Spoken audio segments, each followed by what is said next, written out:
Adam Schiff walked into the Senate expecting a victory lap, but Senator John Kennedy delivered his absolute ruin. You don't wear a ski mask when you rob the American people, Adam.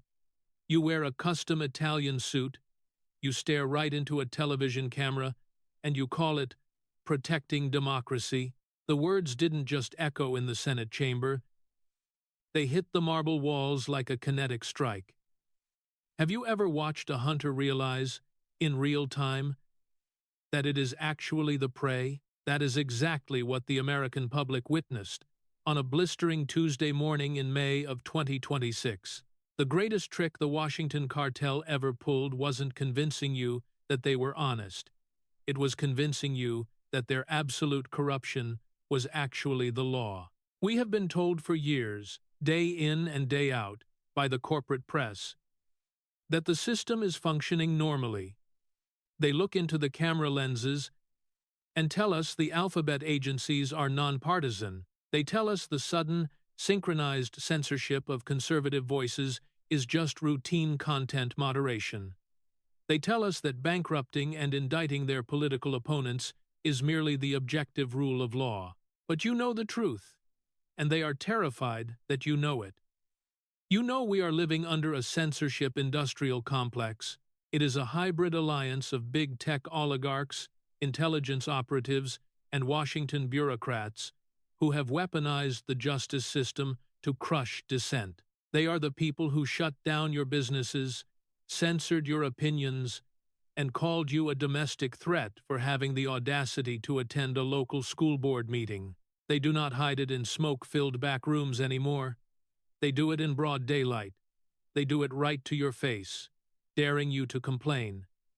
So, they can label you a threat to the Republic. And the absolute epicenter of that arrogance, the high priest of the Washington swamp, was sitting at the center of the Senate Judiciary Committee, Adam Schiff. Freshly minted as the newly elected senator from the collapsing state of California, he looked less like a public servant and more like a corporate liquidator, waiting to sell off the final remains of the American middle class. The air in the hearing room was thick, practically vibrating with the collective anticipation of the legacy media. The press gallery was a sea of expensive laptops, perfectly styled hair, and absolute conformity. They weren't there to report the news or ask hard questions. They were there to act as the Praetorian Guard for the establishment. Their chyrons were already written, sitting in the production trucks, ready to be flashed across airport televisions from coast to coast.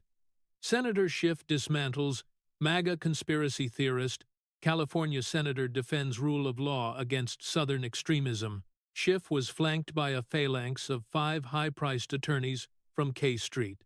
They looked like a pack of wolves in silk ties. Their glowing tablets were synced, their files were encrypted, and their strategy was completely locked down. They were the ultimate insiders, the highly paid mechanics of the deep state. They were about to publicly dismantle the reputation of a man who dared to question their absolute authority. And then, the heavy mahogany doors at the back of the chamber swung open. Senator John Kennedy walked in. He didn't have a team of crisis managers trailing behind him. He didn't have an iPad or a teleprompter. He didn't even have a staffer to carry his coat. He walked down the center aisle completely alone. In his right hand, he carried a scarred, sun-faded, battered leather briefcase. It looked like it had been dragged through a Louisiana swamp, survived Hurricane Katrina, and had not seen a drop of leather polish since the Reagan administration. A collective, audible scoff rippled through the press box. One of Schiff's lawyers leaned over and whispered something behind his hand.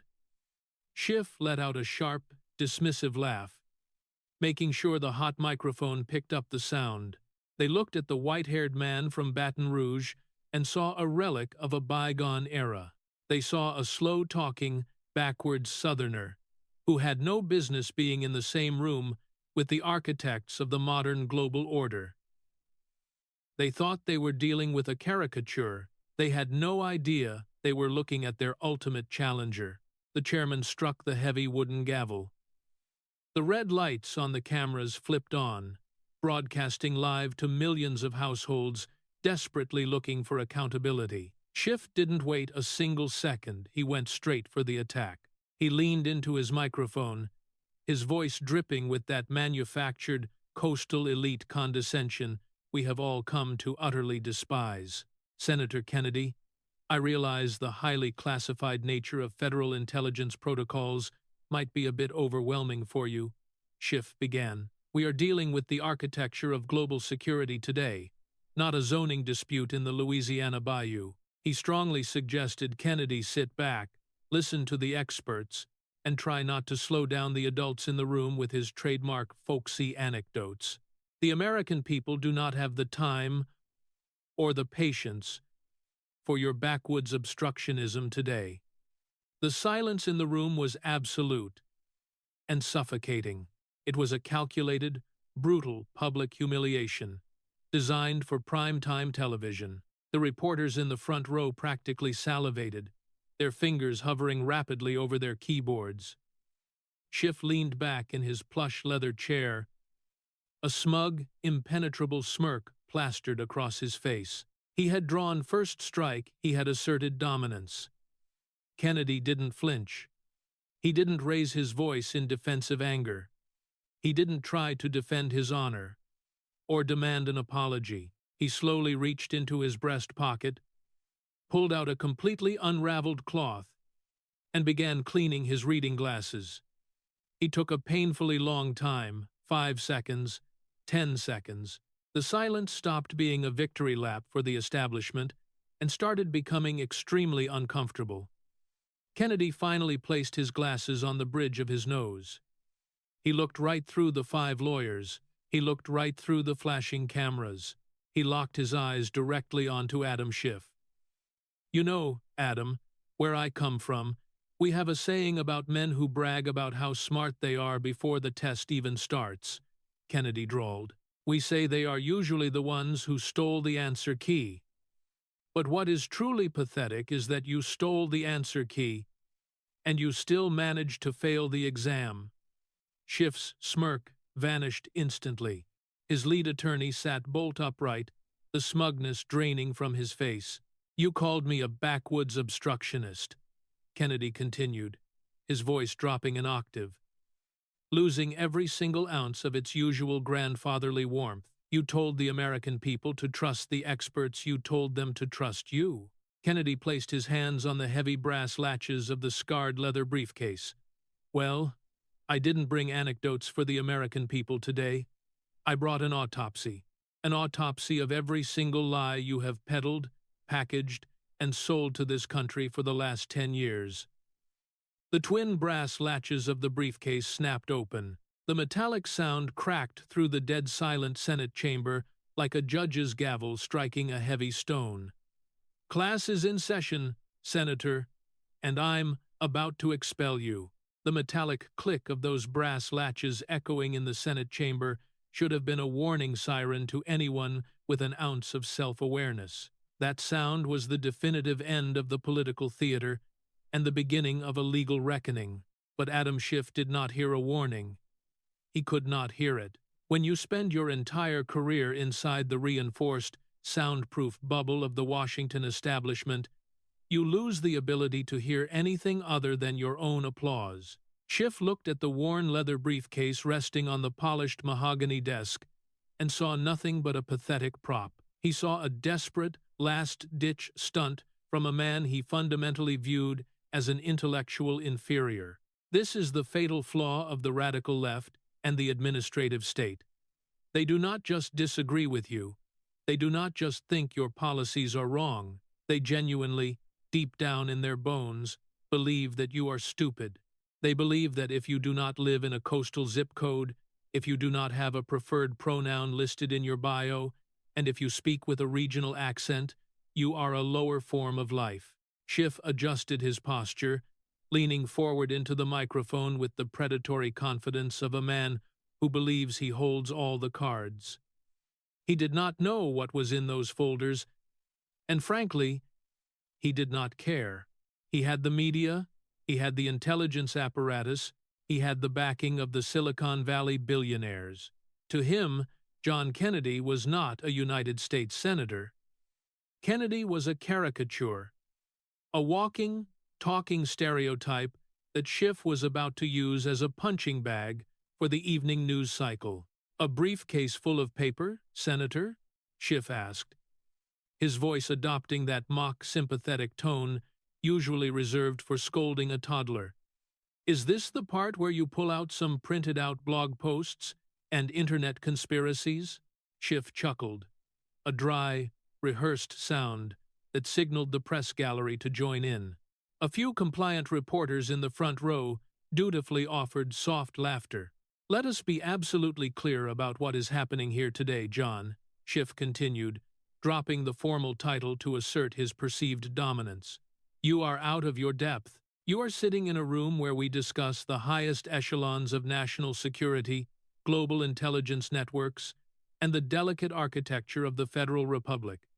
This is not a county fair in Louisiana. This is not a place for your folksy charm and your carefully rehearsed Southern colloquialisms." Schiff's voice began to rise, taking on the righteous indignation that had made him the darling of the late-night comedy shows. He was not speaking to Kennedy anymore. He was speaking directly to the cameras. He was delivering his audition tape to the elite donor class, proving that he was the ultimate bulwark against the populist uprisings. "The American people are exhausted by this performance," Schiff declared, pointing a manicured finger across the room. "They are tired of watching an ignorant Southern puppet try to dismantle the very institutions that keep this country safe." There it was. The mask slipped, and the absolute contempt poured out. An ignorant Southern puppet. He did not just insult Kennedy's intelligence, he insulted his geography, his culture, and by extension, the tens of millions of Americans who voted for the America First agenda. Schiff was operating on a very specific, highly calculated objective. He needed to frame Kennedy and the entire MAGA movement as fundamentally incapable of understanding the complexities of the modern world. If the public believes that the populist right is just a collection of ignorant, backward-thinking rubes, then the public will accept that the deep state must exist to protect the country from them. Schiff's entire argument rested on the premise that you are too uneducated to govern yourselves. Therefore, you need him. You need his secret hearings. You need his censored internet. You need his weaponized Department of Justice. You do not understand the intelligence you are given, and you lack the sophistication to grasp the geopolitical consequences of your obstruction," Schiff sneered. "You are a mouthpiece for a dangerous, regressive fringe that refuses to accept the expertise of the people who actually run this government." Schiff crossed his arms, leaning back in his expensive leather chair, completely satisfied with his own monologue. He had delivered the perfect soundbite. He could already see the CNN chyrons flashing at the bottom of the screen.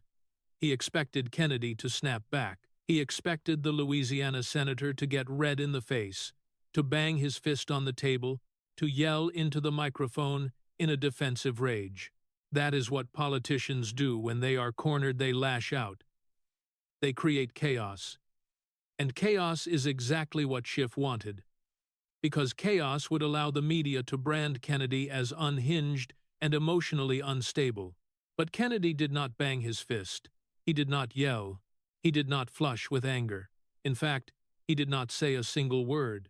The silence that followed Schiff's aggressive tirade was profound. It was the kind of heavy, atmospheric silence that makes the hairs on the back of your neck stand up. In the high-stakes world of political theater, dead air is supposed to be a sign of weakness. If you aren't talking, you are losing. But Kennedy flipped that rule entirely on its head. He let the silence stretch out, second after agonizing second. He let Adam Schiff's arrogant, elitist insult hang in the sterile air of the Senate chamber like a bad smell. Kennedy slowly reached up and removed his reading glasses. He held them up to the fluorescent lights, inspecting the lenses with the casual indifference of a man sitting on his front porch on a Sunday afternoon. He reached into his breast pocket. He pulled out a perfectly folded, slightly frayed cotton handkerchief. He began to clean the lenses. He rubbed the glass in slow, methodical circles. The reporters in the gallery stopped typing. The frantic clacking of laptop keys faded away, until the only sound in the room was the soft hum of the air conditioning unit. Schiff's 5 Wall Street lawyers shifted uncomfortably in their seats. They were trained to handle objections, to file motions, to argue the law. They were not trained to handle absolute, unbothered silence. Psychologically, what Kennedy was doing was devastating. By refusing to react, he was denying Schiff the validation of a fight. He was treating the newly elected senator from California not as a formidable opponent, but as an annoying, buzzing mosquito that wasn't even worth swatting. Yet, Schiff's confident smirk began to stiffen. The adrenaline from his aggressive monologue was wearing off, leaving him exposed in the quiet room. He shifted his weight. He cleared his throat. He looked at the chairman of the committee as if expecting someone to intervene and force Kennedy to speak.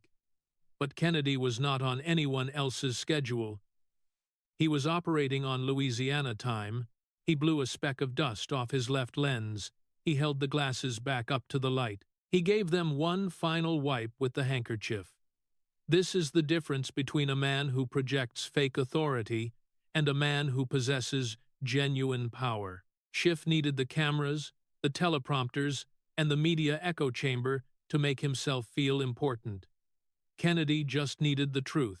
And when you have the truth sitting right in front of you in 23 manila folders, you do not need to rush, you do not need to raise your voice.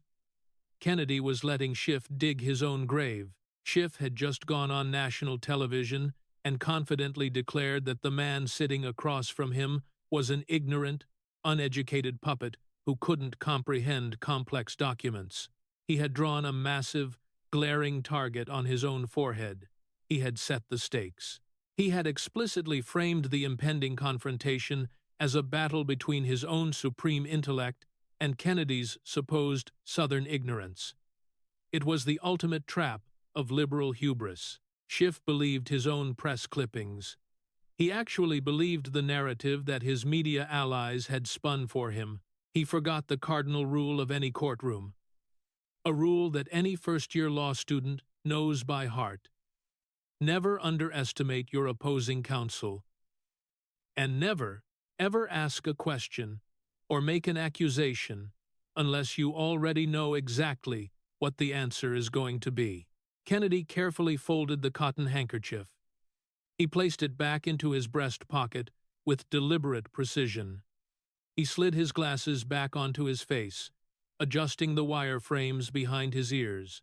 He rested his forearms on the desk, his hands resting lightly on the first folder inside the battered leather briefcase. He looked at Adam Schiff. The smirk was completely gone from the California senator's face now, replaced by a tight, rigid mask of forced composure. Schiff was beginning to realize, perhaps for the first time in his pampered, insulated political career, that the script he had written for this hearing was no longer being followed. The media in the back of the room leaned forward collectively. The camera zoomed in tight on Kennedy's face. The trap had been meticulously set by Schiff's own monumental arrogance. All Kennedy had to do now was spring it. Let me tell you something fundamental about the modern ruling class. They suffer from a terminal, incurable case of credentialism. They honestly believe that a piece of expensive parchment from an Ivy League university grants them a divine, unquestionable right to manage every single aspect of your life. They think it makes them morally superior to the working-class people who actually keep this country running. Adam Schiff built his entire political identity, his entire bloated ego, on that exact elitist premise.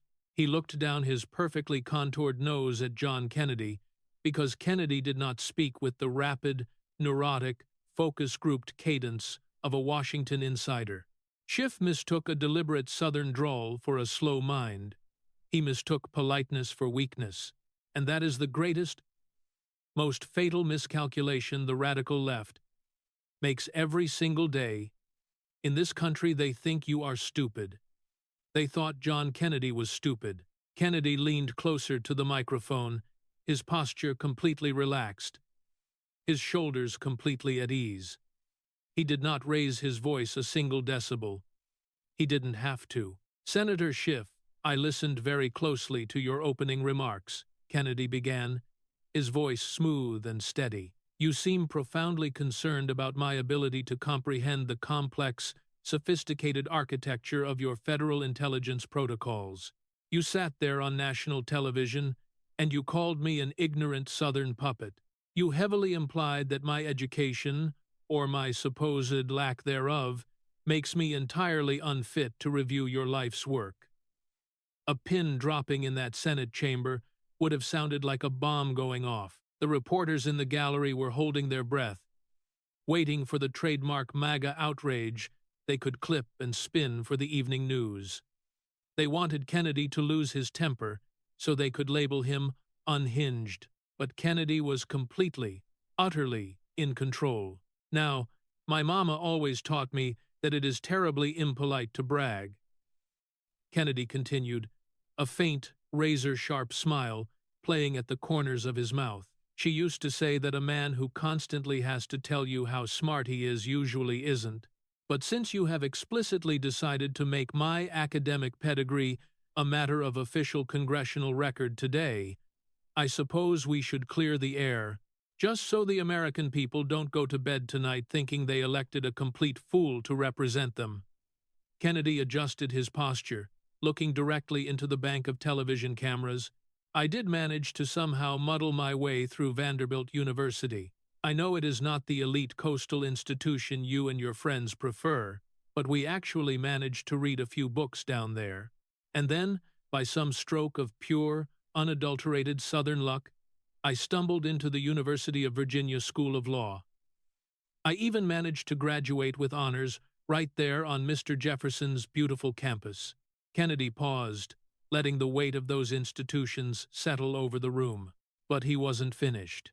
I suppose the real aberration, the real glitch in the system, was when I crossed the pond. You see, Adam, I somehow tricked the selection committee into making me a Rhodes Scholar. I spent a few years over at Oxford University, Magdalen College to be precise, studying law, political philosophy, and the fundamental rights of free men. The physical reaction in the room was instantaneous and absolute.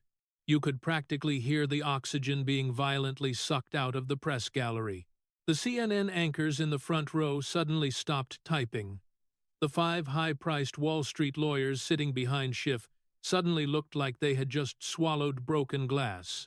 Their entire multi-million-dollar legal strategy was built on bullying a backwoods caricature. They had prepared to verbally abuse a farmer. They had not prepared to cross-examine a top-tier legal scholar who had navigated the halls of Oxford while they were still trying to figure out how to pass the LSAT. Schiff's jaw tightened so hard you could see the muscles twitching through his skin. The color violently drained from his face, leaving him with a pale, sickly, panicked complexion. He had walked right into a completely avoidable, humiliating trap of his own making. He had tried to intellectually shame a man who possessed a resume that dwarfed his own. Kennedy didn't even pause to gloat. He didn't need to. The total destruction of Schiff's premise was self-evident. Kennedy reached his large, weathered hands into the battered leather briefcase. He bypassed the thick stacks of financial records, the surveillance logs, and the bank statements. He pulled out the very first folder. It was a simple, unassuming manila file. It did not have a classified red stamp on it. It did not have a top-secret government seal. Kennedy opened it and withdrew a bound stack of paper that looked noticeably old, the edges slightly yellowed by time. Now, Adam, since we have officially established that I can in fact read, I decided to do a little bit of homework on you, Kennedy said. I didn't consult the New York Times. I didn't ask MSNBC for their highly curated, safely fact-checked corporate opinion of your illustrious career. I went straight to the source. I went to the very document that launched your entire legal worldview. Kennedy held the bound document up high, ensuring every single camera lens in the room could catch the title. This is your thesis from Harvard Law School, the very institution that handed you the credentials you use to look down on the rest of this country. The title is absolutely fascinating. It is called Prosecutorial Ethics and the Pursuit of Truth in the Modern Justice System. You wrote this when you were young, hungry, and apparently still fully capable of recognizing what the truth actually looks like. A low murmur rolled through the gallery. Schiff gripped the edges of his polished mahogany desk, his knuckles turning completely white. I found page 47 to be particularly enlightening, Kennedy continued. Let me read your own words back to you, Senator, just to make sure my slow Southern brain is properly comprehending your high-minded Ivy League prose. Kennedy looked down at the highlighted page. Quote, "The ultimate duty of a prosecutor is not to secure a conviction at any cost. It is to serve as an impartial guardian of the truth. A prosecutor who fabricates evidence or who deliberately obscures exculpatory facts to fit a predetermined political narrative does not just violate the rights of the accused, he corrupts the very foundation of the republic and renders the justice system indistinguishable from a tyranny." Kennedy slowly closed the document. The sound of the heavy paper snapping shut echoed through the sensitive microphones like a physical blow. "Your words, Adam, not mine," Kennedy declared. "You wrote that the deliberate obscuring of facts to fit a political narrative is the absolute hallmark of tyranny. You literally wrote the manual on how a corrupt prosecutor destroys a free republic, and then you moved to Washington and spent the last 10 years using that exact manual as your personal political playbook." Kennedy leaned forward, bracing his forearms on the desk. The grandfatherly, folksy persona was entirely gone now. He wasn't the slow-talking Southerner anymore. He was the Rhodes Scholar. He was the brilliant, meticulous legal mind who had just surgically dismantled the moral authority of the Democratic Party's most arrogant golden boy. "You thought you could come in here today and dazzle us with your bespoke suit and your rehearsed focus group talking points," Kennedy stated. "You thought you could intimidate the truth into absolute silence just by insulting the man delivering it. Well, I have some terrible news for you, Senator. The American people are sick and tired of being lectured by hypocrites who break the laws they swear to protect." Kennedy reached out and firmly tapped the top of the 22 remaining folders still sitting inside his leather briefcase. "You wanted to test my education? You wanted a master class in federal oversight? Well, I suggest you grab a pen and a notebook, Adam, because class is officially in session. And today, the tuition is absolutely free. Do you remember where you were when they first told you the President of the United States was a foreign asset?" Kennedy asked. "Think back to those early days. They blanketed the airwaves with it. It was not just a news story, it was a completely manufactured, federally subsidized industry. And the CEO of that industry, the chief architect of the greatest political illusion in modern American history, was sitting right there at the mahogany desk. Adam Schiff did not just participate in the Russia hoax, he directed it, he choreographed it.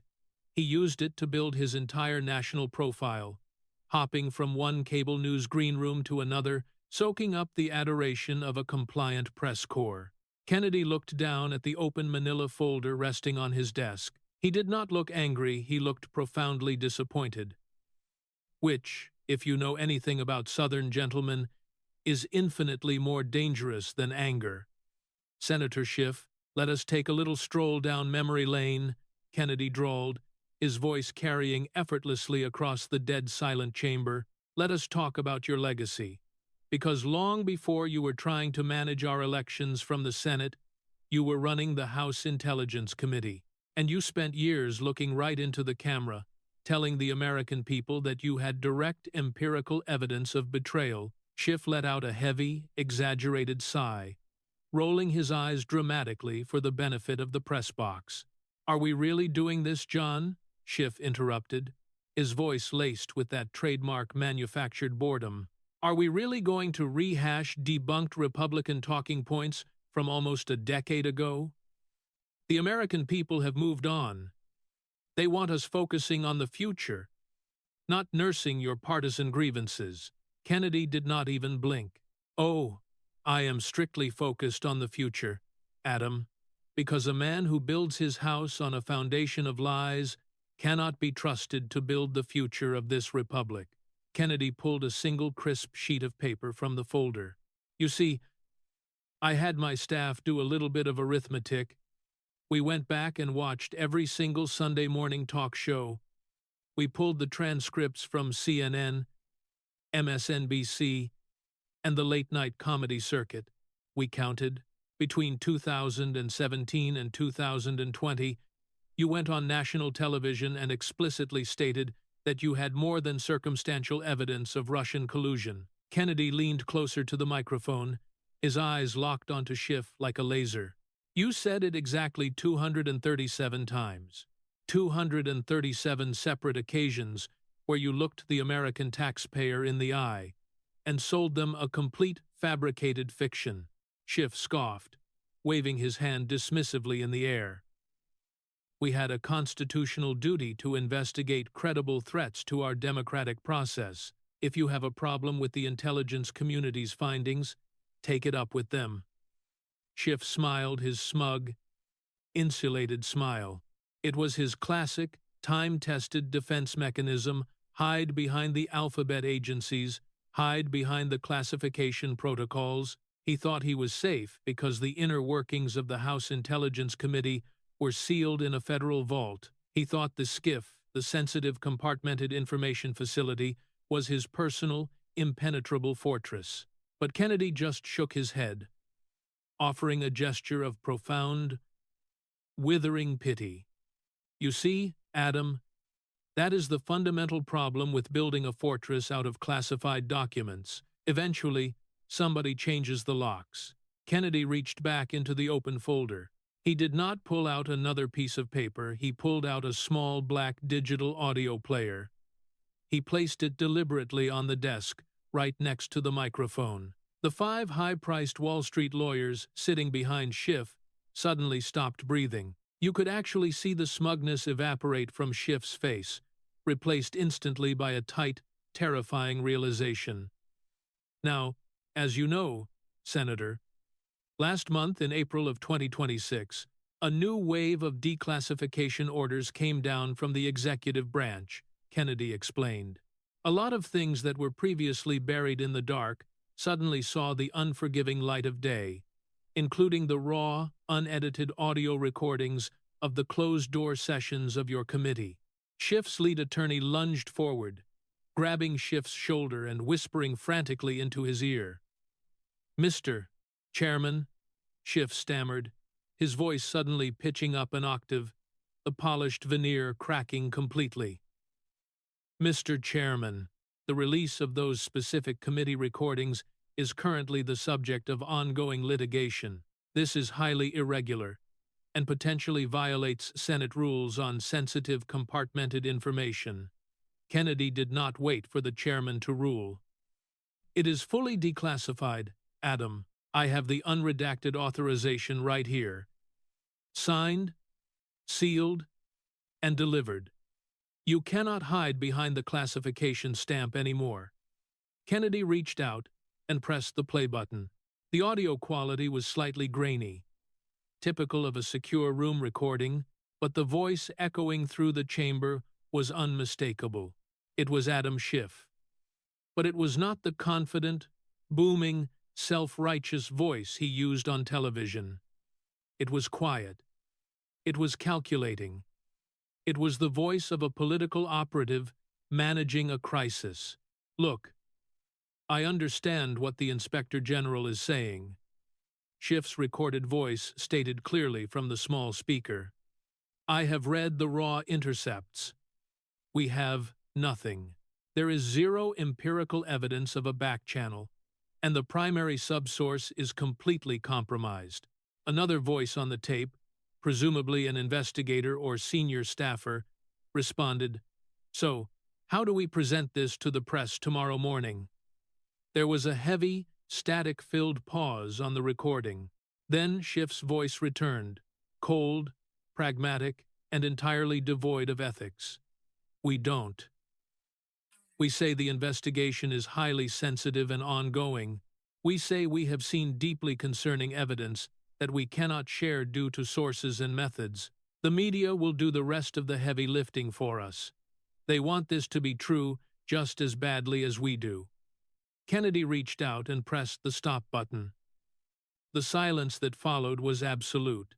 It was the terrifying silence of a collapsing political empire. The legacy reporters sitting in the gallery, the very people Schiff had mocked on that tape as willing, useful accomplices, sat frozen in their seats.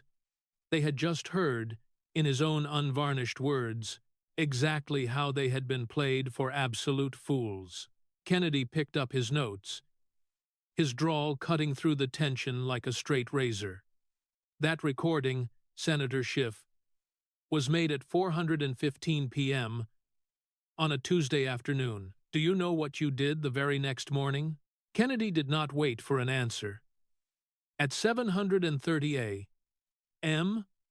on Wednesday, exactly 15 hours after you admitted in a secure room that you had absolutely nothing, you went live on a national morning broadcast. I have the transcript right here. The anchor asked you if there was direct evidence of collusion, and you looked right into the camera and said, "Yes, there is significant, more than circumstantial evidence, in plain sight." Kennedy took off his glasses. He stared across the room at the man sitting opposite him. "You didn't just lie, Adam. You engineered a massive, coordinated fraud against the United States of America. You knew the Steele dossier was absolute garbage.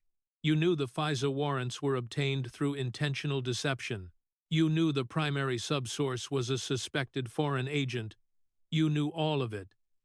And yet you walked out of that skiff every single day and poured gasoline on a deeply divided nation.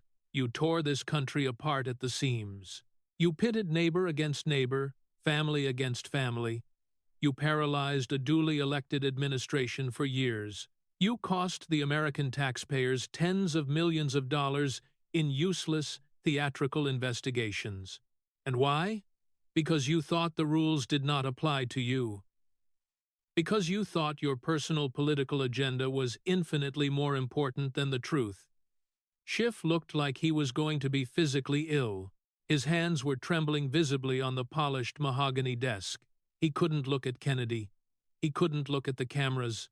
He couldn't even look at his own lawyers, who were now frantically scrolling through their tablets, realizing that their client had just committed political ruin on live television. Schiff stared straight down at his perfectly manicured hands, the color completely drained from his face. "You accused half the country of being traitors," Kennedy continued, his voice echoing with righteous, slow-burning fury.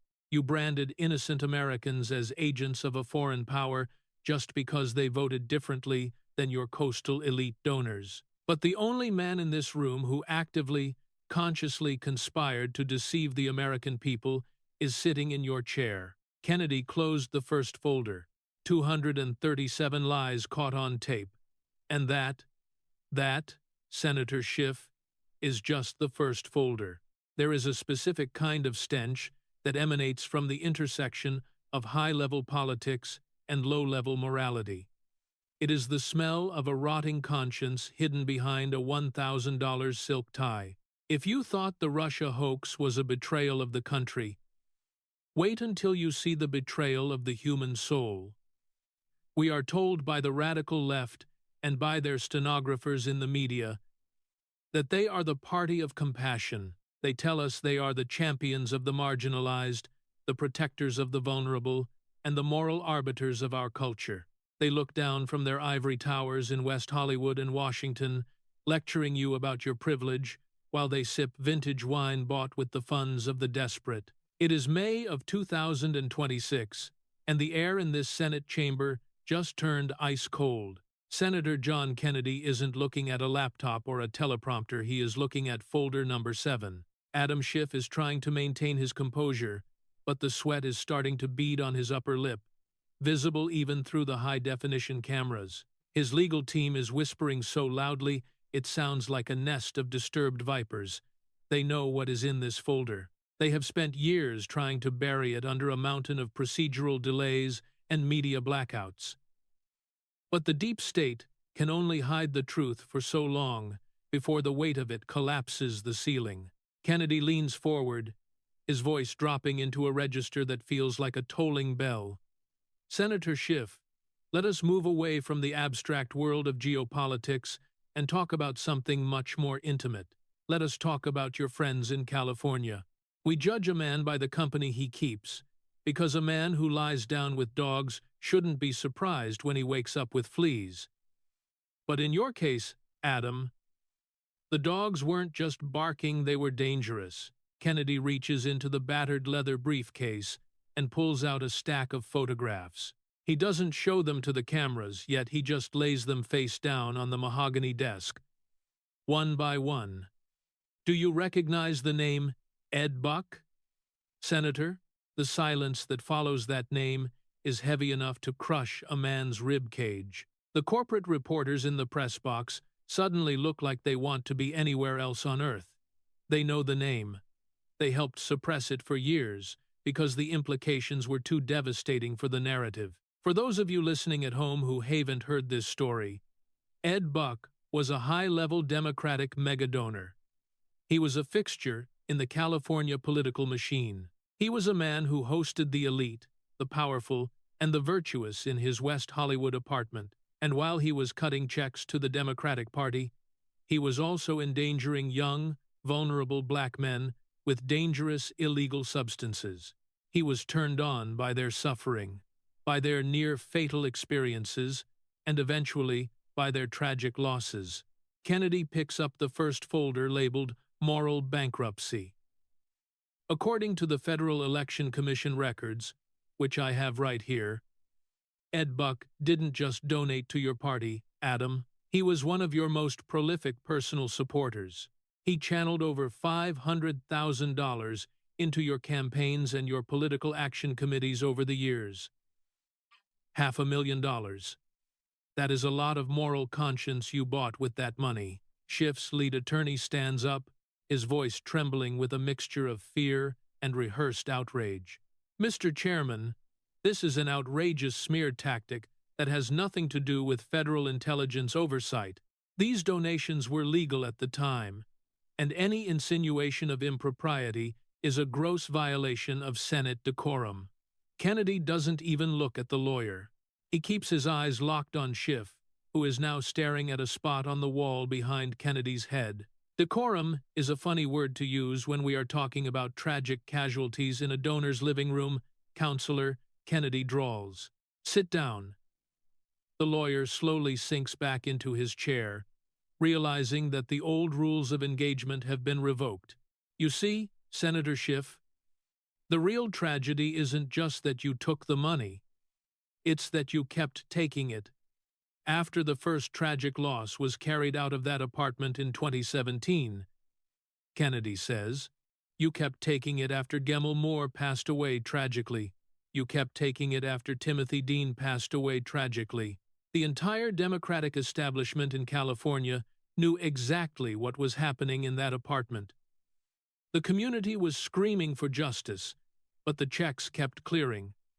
So the politicians stayed silent. Kennedy reaches for a remote on his desk and points it at the large monitors mounted on the chamber walls. I want to show you something that the networks refused to air during your various impeachment circuses. The screen flickers to life. It is a video of a middle-aged woman, her face etched with a level of grief that no politician could ever understand. Her name is Letitia Nixon. She is the mother of Gemmill Moore. Her voice is a ragged whisper as she looks directly into the lens. My son is gone because people like Adam Schiff cared more about campaign donations than black lives, she says in the video. They knew Ed Buck was dangerous. They knew he was harming our sons, but they took his money. They went to his parties, and they protected him while he preyed on us. Adam Schiff didn't just ignore us. He helped cover it up so the money wouldn't stop flowing. The video cuts to black. The hearing room is so quiet you can hear the hum of the electronic equipment. It is the sound of a total moral vacuum. Kennedy takes off his glasses and rubs the bridge of his nose, looking genuinely weary. Senator Schiff, you spent years lecturing the American people about human rights and social justice. You stood on the floor of the House and wept for the cameras about the soul of the nation. But when the soul of your own district was being harvested by a donor, you didn't say a word. You didn't return a single red cent of that $500,000. Not after Gemmell, not after Timothy, not even after the FBI finally broke down the door and found the evidence of Buck's depravity. Schiff finally finds his voice, though it sounds thin and brittle like old parchment. I have always supported the investigation into Mr. Buck once the facts became clear, Schiff stammers, and those donations were either returned or donated to charity once the full scope of his crimes was revealed. Kennedy smiles, but there is no warmth in it. It is the smile of someone who just saw the opponent walk into the teeth of the trap. Now, Adam, that is a very interesting claim, because I had my staff verify that with the FEC and the charitable organizations you mentioned. Kennedy pulls a single brightly colored spreadsheet from the folder. According to these official filings, you haven't returned a dime. Not 1 cent. The money is still sitting in your accounts, or it was spent to buy the very airtime you used to lie to the public. You are sitting on a pile of dirty money lecturing us about ethics. In Louisiana, we have a name for people who protect monsters for profit. We call them accomplices. Schiff's hands are shaking so violently now that he has to tuck them under the desk. His eyes are darting toward the exits, looking for a way out of the light. But there is no exit today. The cameras are rolling, the folders are open, and the deep state protection detail has gone silent. You see, folks, this is the reality of the people who want to run your lives, Kennedy states. They talk about equity while they protect bad actors. They talk about truth while they bury scandals. They are morally bankrupt, and they think their Ivy League degrees are a bankruptcy protection plan. But John Kennedy just tore up that plan. The room remains silent, the weight of the moral collapse finally sinking in, even for the jaded reporters in the back. Kennedy closes the folder with a sharp, final snap. Folder number 7 is done, Adam. And the stench here is becoming unbearable. But don't get too comfortable, because we are just getting to the part where you sold out the rest of the country for a different kind of currency. We are moving to folder number 15, and this one has a very distinct imperial flavor. Let me ask you a very simple question about the city of Washington, D.C., Kennedy says. Have you ever noticed how people go into public service with a modest bank account, and a decade later they are buying multi-million-dollar estates in Martha's Vineyard and Malibu? We are constantly lectured by the corporate media that these politicians are making great personal sacrifices to serve the American people.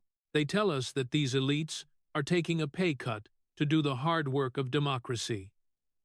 But the math never quite adds up, does it? You and I both know that you cannot become a multi-millionaire on a standard congressional salary of $174,000 a year. It is mathematically impossible. Unless, of course, you are selling something that doesn't actually belong to you. Unless you are selling out the United States of America. We are back inside the Senate Judiciary Committee room, and the air has turned completely toxic for the establishment. Senator Adam Schiff is sitting at his mahogany desk, looking like a man who has just been hit by a freight train, but hasn't fully realized his legs are missing. The exposure of his ties to Ed Buck and folder number 7 has left his legal team in a state of absolute, paralyzed panic. But Senator John Kennedy is not finished. He is not even close to being finished. Kennedy does not give Schiff a moment to breathe, a moment to spin, or a moment to call for a recess. He reaches his weathered hand right back into that battered leather briefcase. He pulls out folder number 15. This folder is noticeably thicker than the others. Kennedy sets it on the desk and places his hand flat on top of it, looking across the room with eyes that have turned as hard as Louisiana flint. Senator Schiff, we have talked about how you lied to the American people to build your own domestic power, Kennedy says, his drawl cutting through the stifling silence. We have talked about how you protected bad actors to fill your campaign coffers. But those were domestic crimes, those were betrayals of your own neighbors. Now we need to talk about your international portfolio. Schiff swallows hard, his Adam's apple bobbing nervously above his expensive silk tie. We need to talk about the Chinese Communist Party, Kennedy states plainly. A collective, audible gasp ripples through the press gallery. The corporate media has spent years aggressively burying any story that connects the democratic establishment to Beijing. They called it a conspiracy theory. They called it xenophobia. But Kennedy is about to show the entire world exactly how the swamp monetizes American decline. You see, Adam, for a man who spent 4 years screaming that his political opponents were compromised by Russia, you have been remarkably quiet about China, Kennedy notes. You have killed every single piece of legislation in your committees that would have held Beijing accountable for intellectual property theft. You voted against tariffs that would have protected American steel workers. You actively lobbied against restricting Chinese state-owned tech companies from accessing our national security infrastructure. Schiff immediately leans into his microphone, his voice dripping with rehearsed bureaucratic indignation. Senator Kennedy, my voting record is a matter of public policy based on nuanced macroeconomic diplomacy. We live in a globalized world. Antagonizing our largest trading partner with reckless populist sanctions is dangerous and irresponsible. Kennedy smiles. It is a terrifying smile. Nuanced macroeconomic diplomacy, Kennedy repeats slowly, savoring the absolute absurdity of the phrase. That is a very fancy way of saying, you sold the American working class down the river. Kennedy opens folder number 15. He doesn't pull out a document right away. Instead, he leans perfectly still, locks eyes with Adam Schiff, and completely changes the tone, the rhythm, and the language of the hearing. Without breaking eye contact, Kennedy speaks a flawless, rapid-fire sentence in perfect Mandarin Chinese. We men's Adam. The translation. We know where your money in Macau is, Adam. For exactly 1.5 seconds, pure human instinct overrides years of careful political conditioning. Schiff's eyes widen in absolute, unfiltered terror. He flinches, leaning back in his chair. His mouth opens, and he stammers, "I." That account was Schiff freezes, his voice catching in his throat as his brain finally catches up with his mouth. He realizes what he just did. He realizes what Kennedy just proved. The Senate chamber erupts into absolute, unmanageable chaos. The CNN and MSNBC reporters in the front row drop their pens. A Republican senator at the far end of the dais actually stands up out of his chair. Kennedy just sits there, completely unbothered, letting the trap snap shut with bone-crushing finality. Well now, Kennedy drawls, switching effortlessly back to his thick Southern accent. Isn't that absolutely fascinating? I just spoke to you in Mandarin, Senator, and you didn't look confused. You didn't ask for a translator. You started to answer me. Where exactly did a congressman from Burbank, California, learn to instinctively understand the dialect of the Chinese intelligence services? Schiff's lead attorney is pulling desperately on Schiff's sleeve, literally trying to physically pull him away from the microphone. Schiff's face has gone from pale to a deep, sickly shade of crimson. I picked up a few phrases during diplomatic trips. Schiff stammers desperately. You are playing parlor tricks, Senator. Kennedy chuckles. A dark, humorless sound. A parlor trick is pulling a rabbit out of a hat, Adam. What I just did was pull a traitor out of a tailored suit. Kennedy reaches into the folder and pulls out a massive, intimidating stack of financial wire transfers. Let us talk about your nuanced diplomacy. Let us talk about your wife's very successful consulting firm, because my investigators found a rather miraculous coincidence in your family's accounting. Kennedy holds up the first sheet of paper, the 14th of March 2022. You cast the deciding committee vote to block a ban on Chinese telecommunications equipment on American military bases. March 16th, exactly 48 hours later, your wife's consulting firm receives a wire transfer for $75,000 from a holding company registered in Shanghai. Kennedy places the paper down and picks up another. The 8th of November, 2023. You successfully lobbied to kill a human rights sanctions bill targeting the Chinese Communist Party. November 12th. Your family trust receives an anonymous deposit of $120,000 through a shell corporation in Macau. Kennedy begins dropping the wire transfers onto his desk. One by one, the sound like a metronome of absolute corruption. Vote, deposit, vote, deposit. Every single time you betrayed the interests of the United States, your family got richer. You aren't a senator. Adam, you are a foreign asset. You are the most valuable player of the Chinese Communist Party. You are the MVP of Beijing. Schiff is hyperventilating now. He looks to the committee chairman for help, but the chairman is staring down at his own desk, refusing to make eye contact. The Democratic establishment is realizing in real time that Schiff is too toxic to save. This is fabricated evidence, Schiff shouts, his voice cracking into a high-pitched squeal. This is Russian disinformation designed to smear me. Bank records, Adam. Kennedy replies calmly. Subpoenaed, authenticated, SWIFT banking records. And the ultimate proof isn't just in the individual transfers. The ultimate proof is the grand total. Kennedy pulls a single heavy piece of cardstock from the back of the folder. It is a bar graph printed in stark black and white.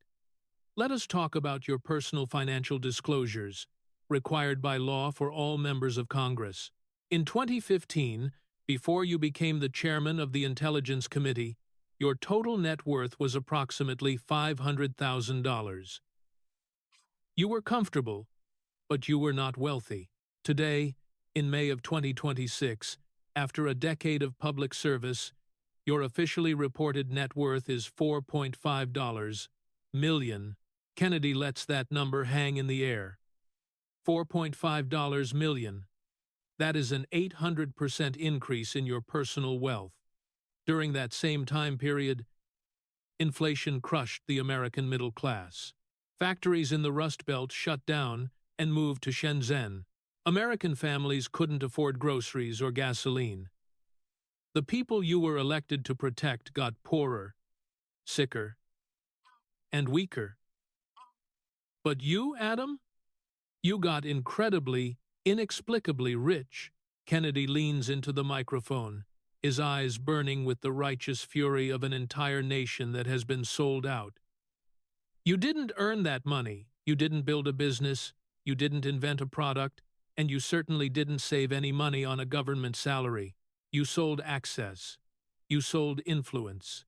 You sold American security to the highest foreign bidder. You are a corruption capitalist, trading the future of our children for a slightly bigger beachfront property in California. The hearing room is entirely devoid of movement. The 5 high-priced lawyers sitting behind Schiff have stopped whispering. They have stopped typing. They are simply staring at the floor, calculating the professional cost of sitting too close to a man who is about to be indicted for treason. Folder number 15 is closed. Senator Kennedy says quietly, "But the damage you have done to this republic will take generations to fix. We are not going to let you hide behind the system anymore, because the system is broken, and you are the one who broke it. There is a fundamental truth about Washington, D.C., that the corporate media will never, ever tell you. They want you to believe that the establishment is a brotherhood. They want you to think it is an impenetrable fortress built on deep ideological loyalty. But that is a complete lie. There is no loyalty in the swamp. There are only alliances of convenience, held together by the very fragile glue of shared complicity and billable hours. And when the ship finally hits the iceberg, the rats do not stay and play the violin. They scramble for the lifeboats, and they will step on your neck to get a seat.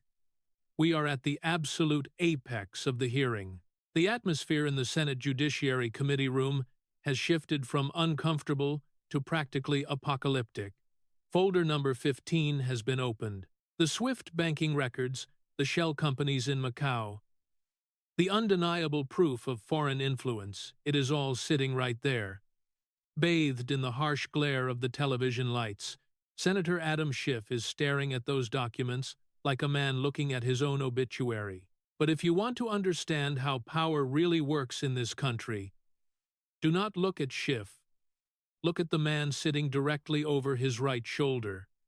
Look at his lead attorney. This is a man who charges $2,000 an hour. He is a K Street apex predator, a man who has made a very comfortable living defending the indefensible. He has defended corrupt CEOs, disgraced politicians, and insider traders. He knows how to handle a bad news cycle. He knows how to bury a scandal in procedural motions and jurisdictional disputes. But he also knows the difference between a political scandal and a federal espionage indictment. You can spin a bad vote. You can spin an inappropriate campaign donation. You cannot spin authenticated, synchronized bank transfers from the Chinese Communist Party. The lawyer is looking at the bar graph John Kennedy just presented. He is looking at the 800% increase in Adam Schiff's net worth. He is doing the math in his head, not just on Schiff's finances, but on his own survival. Because an attorney cannot suborn perjury. An attorney cannot knowingly present a false defense without risking disbarment, or worse, becoming an unindicted co-conspirator in a racketeer-influenced and corrupt organization's case. The camera catches the exact moment the lawyer makes his calculation. It is a subtle shift, a sudden tightening of the jaw, a cold, dead look in the eyes. He reaches forward and begins to silently gather his papers. He stacks his legal pads. He closes his expensive leather portfolio. Schiff is still hyperventilating, still trying to stammer out a defense about macroeconomic diplomacy, completely oblivious to what is happening right behind him. But Kennedy sees it. Kennedy stops talking and just watches. The silence spreads from the witness table to the press gallery until every single eye in the room is fixed on Schiff's lead counsel. The lawyer stands up. He straightens his tailored suit jacket. He presses the button on his own microphone. "Mr. Chairman," the lawyer says, his voice cold, flat, and completely devoid of emotion. The chairman of the committee looks down. His face, a mask of absolute shock. "Yes, Counselor?" the chairman asks. "I need to state for the official record that as of this exact moment, I and my firm can no longer represent Senator Schiff in this or any other matter." The words drop into the room like an anvil. Schiff spins around in his chair so fast, he nearly knocks over his glass of water. "What are you doing?" Schiff hisses, his voice cracking, caught on the hot mic. "Sit down." The lawyer does not even look at his now former client. He looks directly at the chairman, and then respectfully at Senator John Kennedy. Pursuant to the rules of professional conduct, specifically regarding irreconcilable ethical conflicts, and the sudden presentation of evidence of which counsel was previously unaware, I must immediately withdraw. I advise the senator to seek new independent legal representation. The lawyer reaches down, picks up his briefcase, turns on his heel, and walks out. He does not run. He does not look back. He walks with the brisk, purposeful stride of a man fleeing a burning building. He walks straight down the center aisle, the heavy mahogany doors opening and closing behind him. The 4 junior lawyers remaining at the table look at each other in absolute, wide-eyed terror. Without a word, 2 of them immediately begin packing their bags. They do not even bother to make a statement to the microphone. They simply stand up and follow their boss out the door, abandoning Adam Schiff on live national television. This is what the collapse of the deep state actually looks like. It does not happen with a dramatic shootout. It happens with the quiet, cowardly rustle of briefcases being packed by men trying to save their own skins. Schiff is now sitting at the table completely and utterly isolated. The phalanx of protection is gone. The media cannot save him. His party cannot save him. He turns back to face the dais, his face pale, his eyes wide and panicked. He looks like a man who has just realized he stepped on a landmine, and he is just waiting for the click. Senator John Kennedy does not gloat. He does not smile. He leans forward, resting his elbows on the desk, peering over his reading glasses. "Well now," Kennedy drawls softly, "it seems your defense team has suddenly remembered they have a sudden, pressing engagement somewhere else. Maybe they remembered a dentist appointment. Or maybe, just maybe, they realized that defending a man who sold out his country to Beijing is bad for business." Schiff's mouth is opening and closing, but no sound is coming out.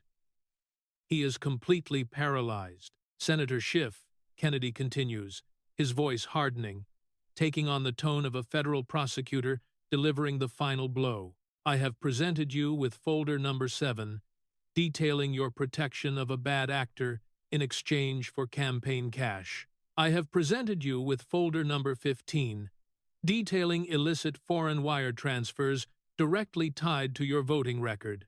I have laid out the absolute, undeniable proof of your corruption, your greed, and your betrayal of the United States." Kennedy points a long, steady finger directly at Adam Schiff. "I am going to ask you one final question, and I want to remind you that you are sitting under oath. Lying to this committee is a federal felony, punishable by up to 5 years in a federal penitentiary, and your lawyers aren't here to object to the phrasing anymore." The tension in the room is so thick you could cut it with a chainsaw. The reporters in the gallery are not even typing, they are holding their breath. "Senator Schiff," Kennedy asks, his voice booming through the chamber, "did you or did you not knowingly accept financial compensation from foreign entities in exchange for altering American legislative policy? Did you sell out the American people? It is the ultimate trap. It is a perfectly constructed, inescapable corner." If Schiff says yes, he confesses to treason, bribery, and corruption on live television. If Schiff says no, he commits perjury. Because the bank records sitting on the desk absolutely prove that he did. Kennedy has given him a choice between total ruin and absolute disgrace. Schiff sits frozen. The seconds tick by. 1, 2, 3. The silence is agonizing. It is the sound of a legacy dying. It is the sound of an arrogant, untouchable elitist, finally facing the terrifying reality of consequences. Schiff looks down at his hands. He looks at the empty chairs where his $1 million legal team used to sit. He looks up at the cameras, the red lights glowing, broadcasting his absolute humiliation to millions of Americans. This is the man who spent years demanding transparency. This is the man who said that if you are innocent, you have nothing to hide. This is the man who demanded the total destruction of his political enemies based on anonymous rumors. Schiff leans forward. His voice is barely a whisper. It is broken, defeated, and utterly pathetic. On the advice of, on my own assessment of the current proceedings, Schiff closes his eyes, unable to look at Kennedy or the cameras. I respectfully invoke my rights under the Fifth Amendment of the United States Constitution, and I decline to answer the question on the grounds that it may incriminate me. The gasp that erupts from the press gallery is completely audible. The flashbulbs from the photographers go off in a blinding, chaotic frenzy. He did it.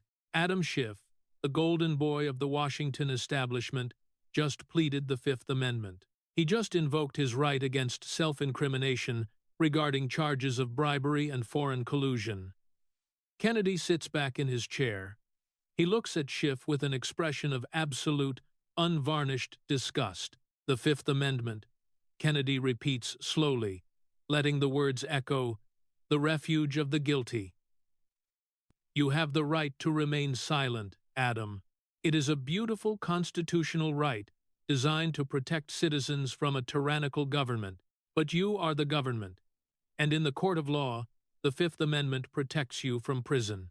But in the court of public opinion, in the eyes of the American people, watching you cower behind the Constitution, you spent your entire career trying to shred. Pleading the Fifth isn't a defense, Senator. It is a confession. Kennedy begins to gather the folders, stacking them neatly inside the scarred leather briefcase. You have nothing left to say, Adam, and frankly, the American people are absolutely sick of hearing your voice anyway. The swamp just ran out of places to hide. There is a specific kind of silence that follows the collapse of an empire. It is not a peaceful silence, it is the breathless, ringing quiet of a battlefield right after the final, decisive shot has been fired. Adam Schiff had just invoked the Fifth Amendment on live national television. He had just looked the American people in the eye and legally refused to answer whether he was a compromised asset of a hostile foreign power. The golden boy of the Washington establishment, the man who spent years moralizing to the rest of us about the sanctity of our democracy, was hiding behind the Constitution to stay out of a federal penitentiary. The press gallery, usually a hive of buzzing, frantic energy, was completely paralyzed. The stenographers of the corporate media didn't know what to type. Their editors in New York and Atlanta were screaming into their earpieces, demanding a spin, a pivot, a distraction, but there was no spin left. You cannot fact-check a man's own confession of absolute guilt. Senator John Kennedy did not cheer. He did not bang his fist on the mahogany desk or play to the cameras like a cheap Hollywood actor. He sat there, the absolute picture of Southern stoicism, looking at the broken, trembling shell of a man sitting across from him. Schiff was staring at the table, his shoulders slumped, his political career bleeding out on the Senate floor. Pleading the Fifth is your absolute right, Adam, Kennedy drawled, his voice low, steady, and devoid of any sympathy. But it is not a magic wand. It protects you from testifying against yourself today. But it does not protect you from the overwhelming mountain of evidence sitting right here on this desk.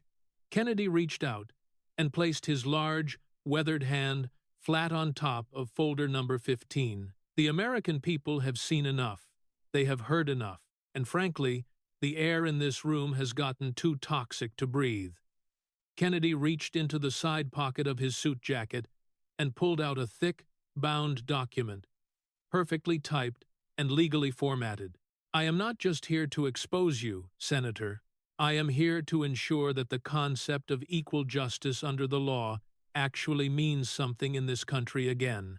I have right here a formal criminal referral drafted by myself and my remaining colleagues on this committee who still believe in the rule of law. Kennedy put his reading glasses back on, the lenses catching the bright glare of the television lights.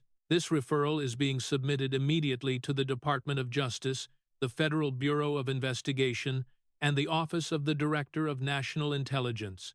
It contains 98 distinct, documented federal charges against you, Adam. The number echoed through the chamber. 98 federal charges.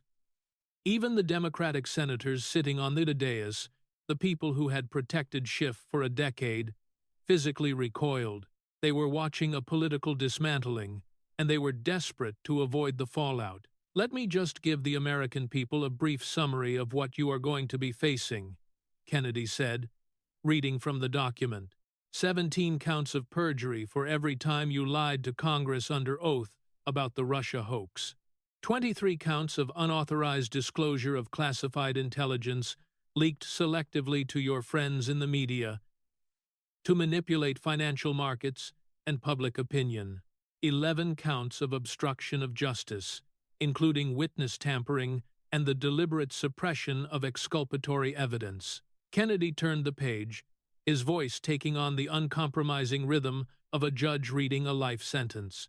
7 counts of violations under the Racketeer, Influenced and Corrupt Organizations Act, otherwise known as RICO, because you didn't just break the law. Adam, you ran your Senate office like a criminal enterprise. 31 counts of campaign finance violations directly tied to the dirty money you took from bad actors like Ed Buck. Kennedy paused, letting the silence return for just a fraction of a second. And finally, Kennedy said, his voice dropping into a register that sent chills down the spine of every patriot watching at home.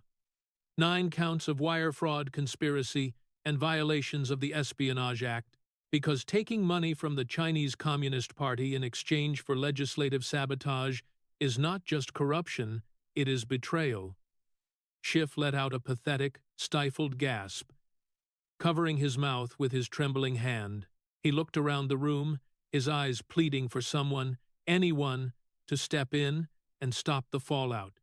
But there was no one left. His $5 million lawyers had abandoned him. His media allies were writing his political obituary. His own party was already calculating how quickly they could distance themselves from his toxic fallout.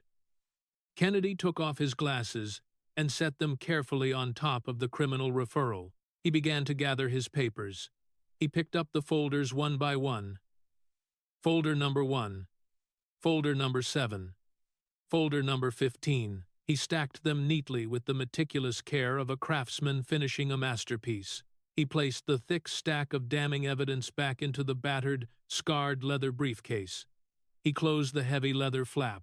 He snapped the left brass latch click. He snapped the right brass latch click. Those 2 metallic sounds were the final nails in the coffin of Adam Schiff's untouchable Washington empire. Kennedy stood up. He picked up the briefcase by its worn leather handle. He looked down at the disgraced, shattered man who had just an hour ago called him an ignorant Southern puppet. Kennedy didn't yell. He didn't gloat. He offered a smile that was so deeply traditional and so utterly lethal that it belongs in the political Hall of Fame. Bless your heart, Adam. It was the ultimate Southern finishing strike. 4 words delivered with velvet politeness, wrapping a sledgehammer of absolute destruction in the South. Bless your heart can mean many things. It can mean you are naive. It can mean you are foolish. But when delivered by a man who has just dismantled your entire life, it means you are completely, irrevocably finished. Kennedy turned his back on Adam Schiff, on the media elite, and on the Washington establishment. He walked slowly, deliberately down the center aisle of the Senate chamber. He walked out through those heavy mahogany doors, carrying his briefcase, a solitary figure who had just slain the biggest dragon in the swamp. And out there, beyond the marble walls of Capitol Hill, the country exploded.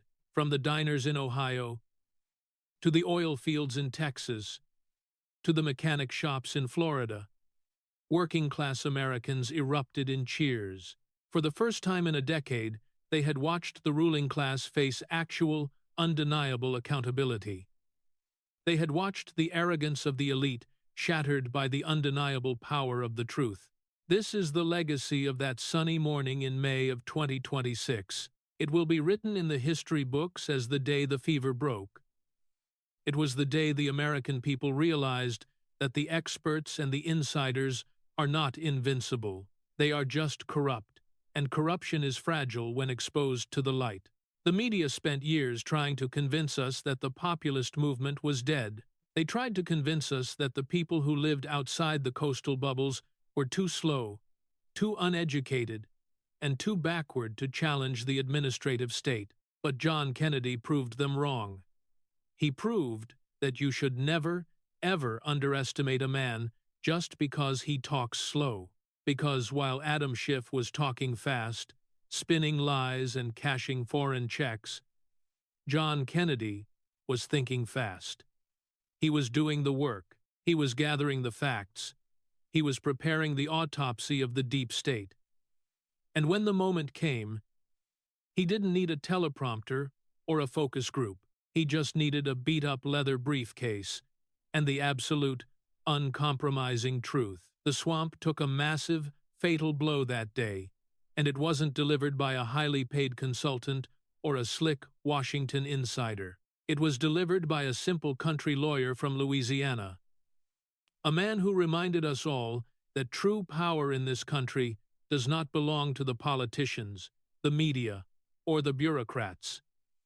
It belongs to the truth, and the truth, my friends, always wins in the end. This is your country. Do not ever let them tell you otherwise. Stand tall, stay awake, and keep fighting.